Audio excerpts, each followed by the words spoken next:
Vous allez répéter après moi. A-E-I-O-U. O-O-I-O-U. Non. A-E-I-O-U.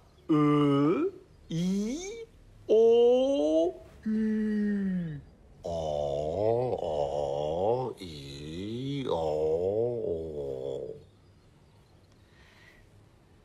Il n'est en possession que de 2 voyelles, hein. I et O. Ça va être compliqué là pour lui de s'exprimer. Tu vois, même un Français, selon sa région, selon son accent, peut avoir des difficultés avec la phonétique des voyelles. Quelles sont les voyelles en français? A, E, I, O, U. Attention, les sons E et O sont uniques en français. C'est-à-dire qu'à chaque fois, il n'y a qu'une seule lettre dans l'alphabet qui a cette phonétique. Lui, c'est Y. C'est le nom de la lettre, mais si la lettre est dans la phrase, dans une phrase, on ne prononce pas Y, mais on prononce I. Exemple, j'y vais. Autre exemple, le prénom Yves. Si je dis le prénom Yves, je prononce le Y, I. Mais maintenant, si je dois épeler le prénom, c'est-à-dire dire chaque lettre du prénom, je vais dire Y, V, E, S. Ensemble, Yves. Le H. Est-ce que le H est une voyelle? En fait, non. Mais comme on ne prononce jamais le H, on peut le considérer comme une voyelle. On dit alors que c'est un H muet. Muet. Et c'est le cas dans presque tous les mots qui commencent par un H. Exemple, homme, hôtel, hôpital, etc. Non, etc. Ce n'est pas un mot qui commence avec H, mais c'est pour dire qu'il y a d'autres mots. Alors, 2 conséquences à ça. Première conséquence, c'est que tu dois connaître l'orthographe du mot pour l'écrire, parce que uniquement en écoutant le mot, tu ne peux pas la deviner. Alors oui, c'est presque le cas pour tous les mots en français et pas simplement le mot qui commence avec un H. Je sais, je sais. La deuxième conséquence, qui est beaucoup plus pratique, c'est que tu vas faire la liaison. Tu sais, la liaison, c'est quand on connecte les 2 mots. Un ami. Là, ça ne commence pas par un H, et donc comme il y a un A au début du mot ami, une consonne, on fait la liaison. Et bien avec les mots qui commencent par H, un H muet, on fait la liaison. Un homme, un hôtel, un hôpital. Vous voyez qu'on fait la liaison. Mais bien entendu, il y a des exceptions. C'est-à-dire que tu ne prononces toujours pas le H, mais tu n'as plus le droit de faire la liaison. Liaison interdite. Et comme la liaison est interdite, une autre conséquence, c'est qu'il n'y a pas d'apostrophe. Par exemple, tout à l'heure, on a vu un homme, et si j'écris avec le, je ne dis pas le homme, mais l'homme, L'. Eh bien, avec certains mots qui commencent par un H, liaison interdite, pas d'apostrophe. Ce n'est plus un H muet, mais un H aspiré. Un H aspiré. C'est son nom. H aspiré. Bizarre comme nom quand même, H aspiré. Exemple, un hibou. Un héros. On ne dit pas un héros. Un héros. L'adjectif haut. En haut. En haut, c'est autre chose. En haut. vous ne devez pas faire la liaison et pas d'apostrophe. Il y a une petite liste. Cette petite liste, tu la retrouveras dans le PDF bonus avec la synthèse de tout ce qu'on a vu aujourd'hui, également des ressources complémentaires pour bien maîtriser la phonétique française. Really listen. Got it. Je m'appelle Claude. Je te floupe flie. Alors, télécharge le petit PDF bonus, le lien est en dessous dans la description. Et pense à t'abonner, mettre un like, partager la vidéo avec tes amis. C'est bon pour la chaîne, c'est bon pour le référencement, tu sais, sur Google. Comment on prononce correctement les voyelles? Le A, comme dans le mot lapin. Lapin. Le E, comme dans le chiffre 2, comme dans l'article le.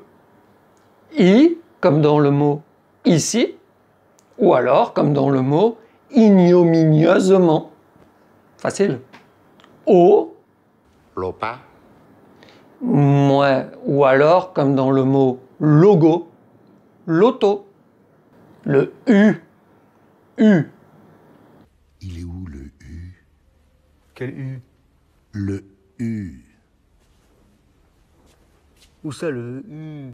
Je parle, tu parles. Donc le U, pensez au mot tu. Tu parles. Tout, tu parles. Également la préposition du. Je bois du café. Du. Tu. Voyons quelques particularités des voyelles. Elles sont rarement côte à côte. Le français, il n'aime pas trop ça. Quand elles sont côte à côte, en général, c'est pour former un nouveau son. Par exemple, le A et le U pour faire le son O, comme dans le mot autour, comme la préposition au. Vous savez, A, le, O. Par exemple, le E et le I, ou alors le A et le I pour faire le son est, comme le mot peigne. Comment ça, je n'ai pas besoin d'un peigne? Bien sûr que oui, pour la barbe. Le O et le U, là c'est le son OU. Le cou, le loup, U. O et U, OU. Une autre particularité des voyelles, c'est que lorsqu'elles se trouvent au début d'un mot, comme on a vu tout à l'heure avec le H muet ou H aspiré, eh bien, ici, pour les voyelles A, E, I, O, U, au début d'un mot, on va faire une connexion avec la consonne du mot précédent. Un exemple.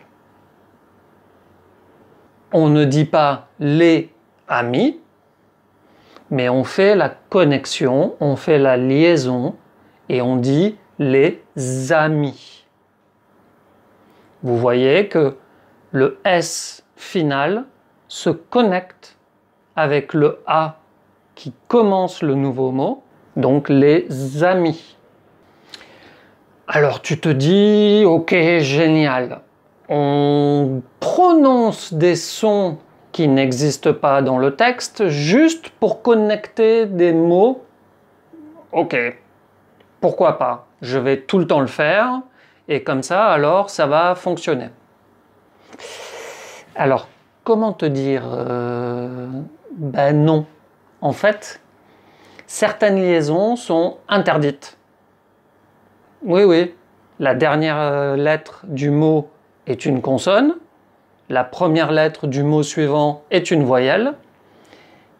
Eh bien non, tu n'as pas le droit de faire la liaison. Désolé. Regarde cette phrase. On ne dit pas « je suis allé à Nice et à Paris ».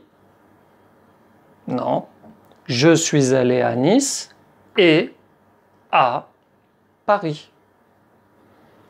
La liaison avec le mot et est interdite. On ne fait jamais la liaison avec et. Il y a plusieurs mots comme ça.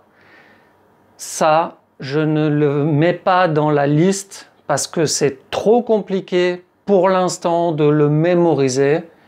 Petit à petit, écoute les francophones. Tu vas remarquer quelle liaison tu dois faire et quelle liaison tu ne peux pas faire. Mais celle-là, avec « et », tu sais que non, tu ne la fais jamais. Et si tu veux un conseil avec les liaisons, bien moi je te recommande, fais les liaisons entre l'adjectif et le nom, entre l'article et le nom. Là, ça marche presque toujours.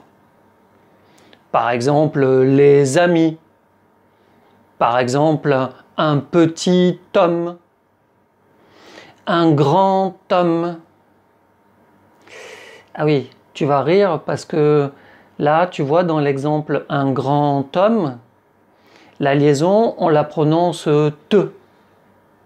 Mais la lettre, c'est un D. Alors, je ne sais pas si tu vas rire en fait. Quelles sont les difficultés classiques chez les étudiants? La première, typique, c'est le U que les étudiants prononcent OU. Non. Je vous rappelle, la lettre U se prononce U. Comme dans le tu. Comme je bois du café. Du. Pensez bien à ça. Surtout quand vous épelez un mot. Quand vous donnez les lettres, si vous dites OU, un Français, bon, il va penser que vous donnez deux lettres, O-U, et pas simplement U. Donc, pensez bien U, U. Par exemple, le cul et le cou, c'est pas la même zone du corps. Donc, c'est seulement quand tu vois O plus U que tu prononces OU. Une deuxième erreur typique, c'est de prononcer la lettre E comme le son E. E, c'est E. Je ne sais pas quoi dire de plus. Et, c'est E. Par exemple, ça peut être une erreur grave quand vous prenez un verbe du premier groupe, vous savez, chanter, danser, manger, et quand vous conjuguez ce verbe au présent, par exemple, je mange, si vous prononcez le E comme un E, je mangeais, un Français ne va pas se dire « Oh, quel mignon petit accent !» Non, il va simplement penser « Ah tiens, la personne parle au passé. » Parce que lui, il entend « je mangeais », il entend l'imparfait. Donc le risque, c'est qu'il y ait un malentendu, un quiproquo avec la personne. Elle ne comprend pas pourquoi vous parlez au passé, mais en fait vous, je ne parle pas au passé, je parle au présent. Et oui, mais si vous dites « je mangeais », c'est la phonétique, c'est la phonétique de l'imparfait. Je mange avec un E. E. Même chose quand vous épelez un mot. Quand tu épelles ton nom, par exemple. The name's Bond. James Bond. Tu dis J-A-M-E-S. Alors, continue de parler français. Tu fais des erreurs. Tu as un accent quand tu parles. Et alors? Oh mon Dieu! Oh, des fouf. Ce n'est pas grave. Parle. Parle encore. C'est top. Ciao, à bientôt. Il me saoule ces scooters de merde, sans déconner. Christian, comment tu parles? Ou alors, comme dans le mot ignominieux. Je crois que je vais pas la faire, ça va, parce que je vais jamais arriver à le dire.